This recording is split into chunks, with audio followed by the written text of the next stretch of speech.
It seemed clear that the Western diet is making lots of people sick. So I started looking at the kind of diet that we evolved to eat. Food that comes not from factories, but from nature. My search took me back to the beginning of life. It turns out that one thing did literally evolve to nourish healthy individuals: lactation and milk.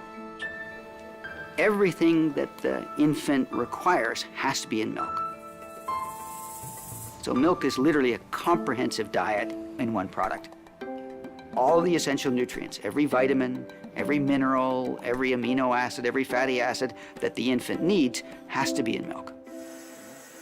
At the University of California at Davis, Bruce German and his colleague Daniela Barilla are trying to understand how mother's milk keeps babies healthy and what the rest of us can learn from that. Milk is really the perfect food because it's always changing.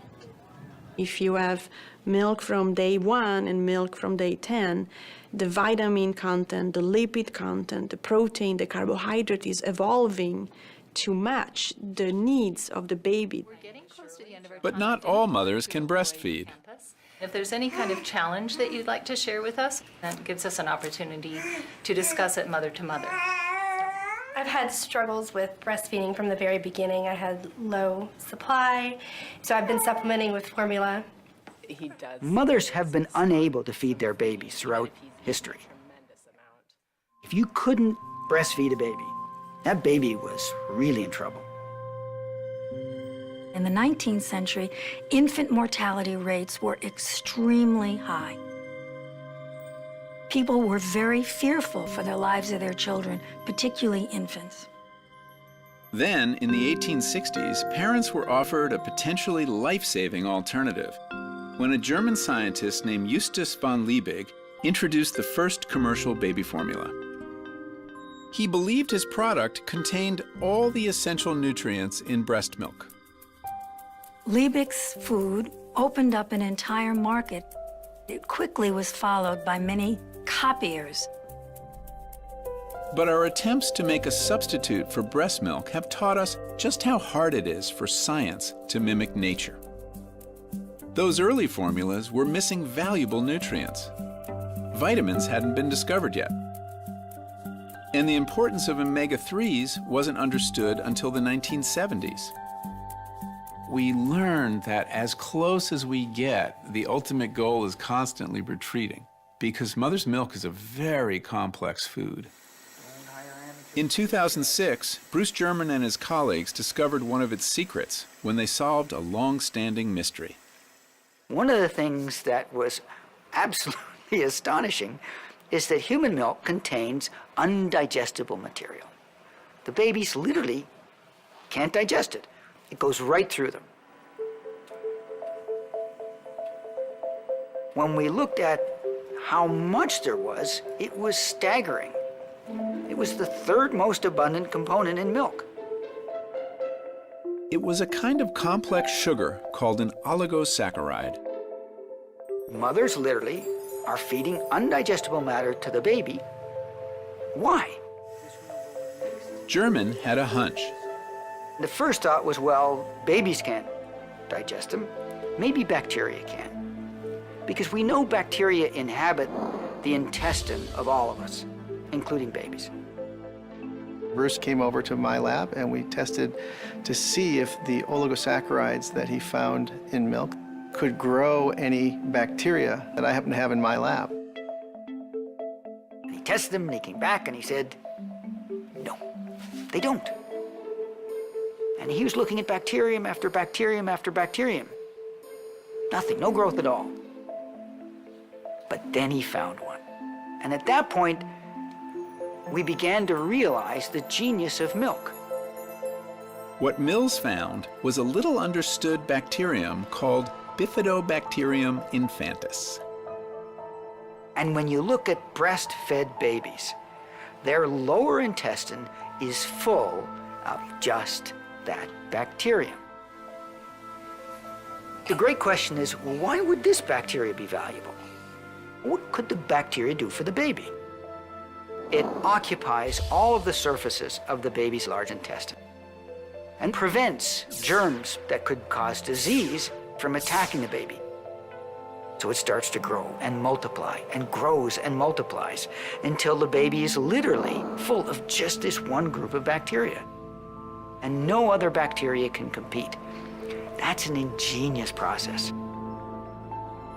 The story of mother's milk shows how well nature provides for us. And that's something that remains true throughout our lives. No matter where we live, nature offers us an astonishing variety of healthy foods. Researcher Jeff Leach thinks the Hadza in Tanzania can also tell us a lot about how to cultivate our microbiome.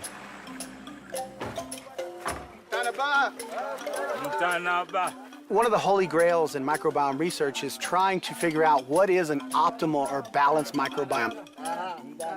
The Hadza's gut microbes feed mainly on wild foods, like the kind our ancestors ate for tens of thousands of years. We think that the Hadza contain in their stomach a microbial Noah's Ark to what ails the world. Karibu, Mama. To learn more about these microbes, Leach is collecting stool samples from some 500 Hadza, men, women, and children. We provide the individuals in the village little tubes and a swab. Samples for Bati? The samples are shipped to the labs of Leach's U.S. colleagues who can precisely identify the microbes they contain. At the end of the day, what we hope to find is, are there certain diets that drive certain groups of bacteria, and what does that tell us about the health of the person? Huh? Studies suggest that the Hadza have different kinds of microbes than people in Western countries. And this may partly stem from the high levels of fiber they get from all the plants they eat. I think the Hadza are going to teach us that plants should be the primary source of calories in the diet, and that those plants should also contain lots of dietary fiber. I think one of the most interesting things that Jeff Leach is up to is looking for that baseline of what the human microbiome looked like before the rise of agriculture and then before the rise of processed food. We don't know how these changes in our diet may have affected the microbes inside us. The microbes may provide a very important missing link between food and health. We need to take them into consideration when we're deciding what to eat. We live on 6 of the 7 continents. We have managed to construct from what nature has to offer in all those different places. Deserts, jungles, grasslands, forests, a healthy diet. In the Andes Mountains in Peru, the Quechua people eat mostly potatoes and grains with a small amount of meat. In East Africa, the Maasai thrive on a diet consisting mostly of cattle blood, milk, and meat. In the Arctic, the Inuit people's traditional diet includes tremendous amounts of fat from whales, seals, and fish. And here in Tanzania, members of the Hadza tribe eat hundreds of different wild plants and animals. Although 1 in 5 Hadza babies still die before their first birthday, those who survive childhood tend to live long and healthy lives.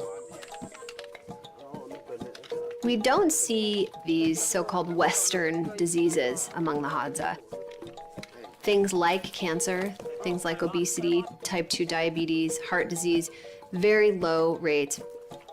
For the most part, they are a very healthy population. So what can we learn from the way they eat? I'll cook you a piece. The Hadza are some of the last people on Earth who still get their food the way our ancestors did, by hunting and gathering. For the bulk of our history, we were living like the Hadza. We were foragers.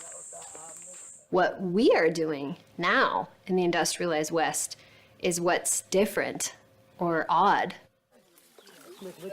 They're doing what people used to do everywhere on the planet, which is figure out a way to use what nature has to offer.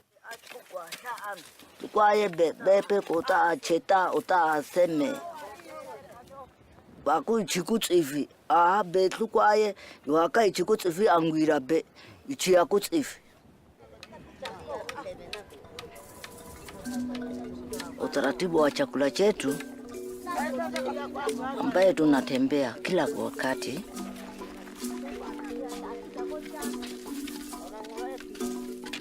The women dig for roots called tubers.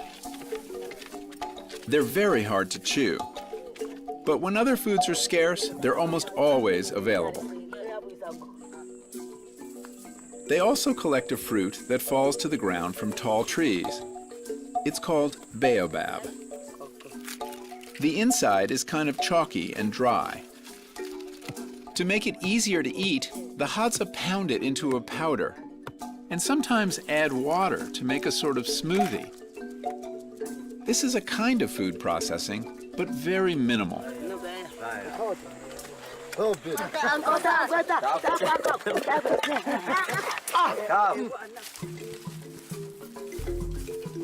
While the women and children gather plant foods, the men go out hunting for meat and searching for honey. Honey is the #1 ranked Hadza food. Foragers will go to incredible lengths in order to access honey.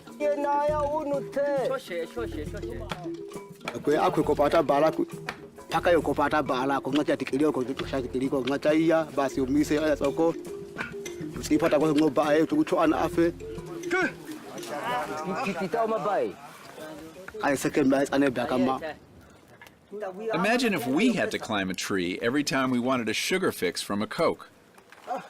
We'd probably think twice.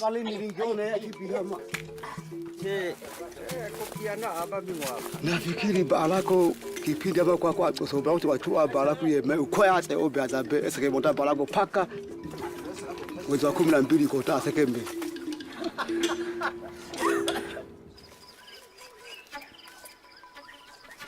The Hadza get their meat straight from nature too.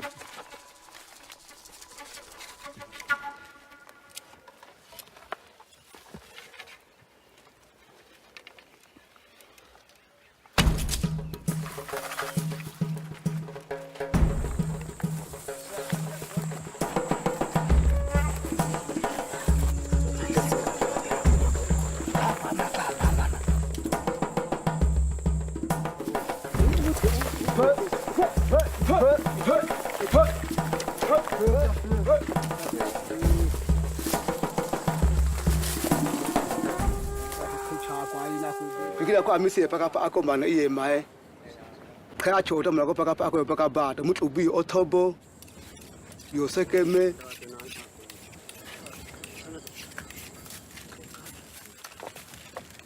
Pakwe paka pe kwanzia eko ikos. On days when the Hadza kill a big animal, they eat lots of protein and fat. On other days, they might have mostly sugar or starch. It's not what we might think of as a balanced diet, but it works very well for them. The Hadza eat what their parents ate and their grandparents ate, and they don't stress about it.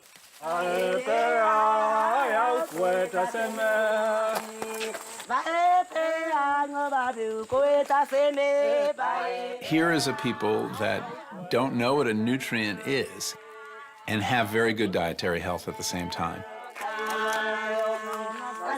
I think that has something to teach us.